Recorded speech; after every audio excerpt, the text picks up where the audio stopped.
नमस्कार दोस्तों और प्रिय विद्यार्थियों, हमारे अपने YouTube चैनल में आपका स्वागत है, हार्दिक अभिनंदन है।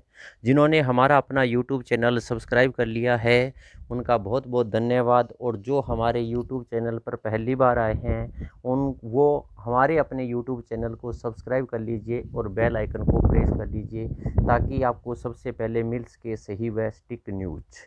देखिए, कोरोना महामारी के कारण 10वीं और 12वीं की जो परीक्षाएं हैं वो संपन्न नहीं हो सकी है। और सीबीएसई ने तो 10वीं कक्षा की जो परीक्षा है उसको रद्द कर दिया गया है। इंटरनल असाइनमेंट के आधार पर बच्चों को प्रमोट करने या उनका रिजल्ट तैयार करने के लिए कहा गया है।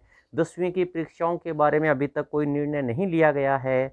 इसलिए आज जो अखबार के अंदर न्यूज़ आई है कि नया शैक्षणिक सत्र जो है वो 12वीं के अंकों के आधार पर ही उनका एडमिशन होता है, परंतु इस साल एक भी पेपर नहीं हुआ है। यानी जो फर्स्ट ईयर, चाहे आप बीए, बीएससी या बीकॉम के अंदर एडमिशन लेते हैं, तो वो 12वीं कक्षा के अंकों के आधार पर उनका एडमिशन होता है, परंतु इस साल एक भी पेपर नहीं हुआ है। इसलिए बताया गया है कि बोर्ड परीक्षा पर निर्भर होगा। फर्स्ट ईयर का सेशन अक्टूबर तक शुरू हो सकती है पढ़ाई। यानी बोर्ड की परीक्षाओं के बारे में अभी तक कोई सही निर्णय नहीं हो सका है। इसलिए फर्स्ट ईयर का जो सेशन है वो अक्टूबर तक शुरू हो सकता है और उनकी पढ़ाई जो है वो अक्टूबर तक शुरू हो सकती है।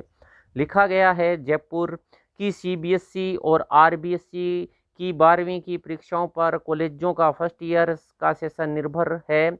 इस साल दोनों ही बोर्ड का एक भी पेपर नहीं हुआ है। पिछली साल सीबीएसई 12वीं के कुछ पेपर बाकी रह गए थे। इस कारण इंटरनल असेसमेंट के आधार पर उनका रिजल्ट तैयार करने में बहुत अधिक दिक्कत नहीं आई थी, परंतु इस साल जो परिस्थितियां हैं वो बिल्कुल विपरीत है। एक भी पेपर नहीं होने के कारण कोविड पॉजिटिव केसेज की संख्या भी बढ़ रही है।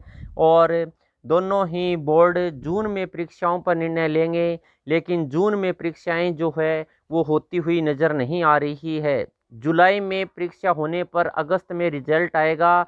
सितंबर जो माह है वो एडमिशन प्रोसेस के अंदर निकल जाएगा। ऐसे के अंदर जो फर्स्ट ईयर की जो पढ़ाई है वो अक्टूबर के अंदर शुरू होने की संभावना है। सबसे अधिक दिक्कत इंजीनियरिंग कॉलेजों को आएगी, क्योंकि वहाँ पर सेमेस्टर सिस्टम होता है और जो सेमेस्टर जो होता है वो दिसंबर में समाप्त हो जाता है। अब वह अक्टूबर में शुरू होगा, तो उसी के आधार पर वो मार्च के अंदर है वो समाप्त होगा। ऐसे में इंजीनियरिंग छात्रों को अपने सेमेस्टर एग्ज़ाम को भी रीशेड्यूल करना पड़ेगा। इस प्रकार कॉलेज और यूनिवर्सिटी की फाइनल ईयर की परीक्षाओं पर जो पीजी का सेशन निर्भर करता है। एमबीए और एमसीए जैसे जो मास्टर डिग्री के जो कोर्स हैं वो भी सेमेस्टर पद्धति के आधार पर उनका जो संचालित किए जाते हैं, और वहाँ पर भी पूरे सेशन का जो है वो शेड्यूल बदलना पड़ेगा। अगर जून माह के अंदर मीटिंग होती है तो विद्यार्थियों को तैयारी करने के लिए भी समय देना पड़ेगा। लिखा गया है स्टूडेंट को समय भी देना पड़ेगा बोर्ड को।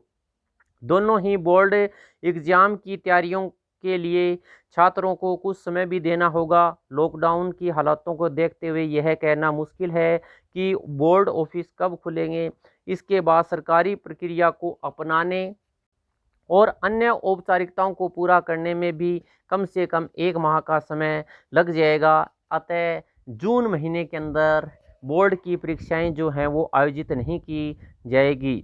डीयू यानी दिल्ली यूनिवर्सिटी और दिल्ली यूनिवर्सिटी से एफिलिएटेड श्री राम जैसे जो कॉलेज, बड़े जो संस्थान हैं, उनके ऊपर भी बहुत असर पड़ेगा। इसके अलावा भारत के अंदर जितनी भी यूनिवर्सिटी हैं और उनके अंदर जो कॉलेजेस हैं उनके एडमिशन के ऊपर भी बहुत अधिक बुरा असर पड़ेगा।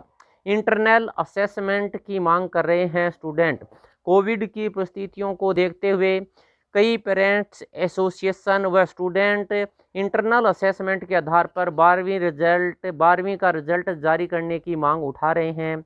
सीबीएसई और आरबीएसई की 12वीं की परीक्षा रद्द कर दी गई, तो ये इतिहास में पहली बार होगा कि जब 12वीं की परीक्षाओं को रद्द करके उनको बिना परीक्षा के ही पास कर दिया जाएगा। मैं उम्मीद करता हूं कि ये वीडियो आपको पसंद आया होगा, और यदि पसंद आया है तो आप लाइक कर दीजिए और शेयर कर दीजिए।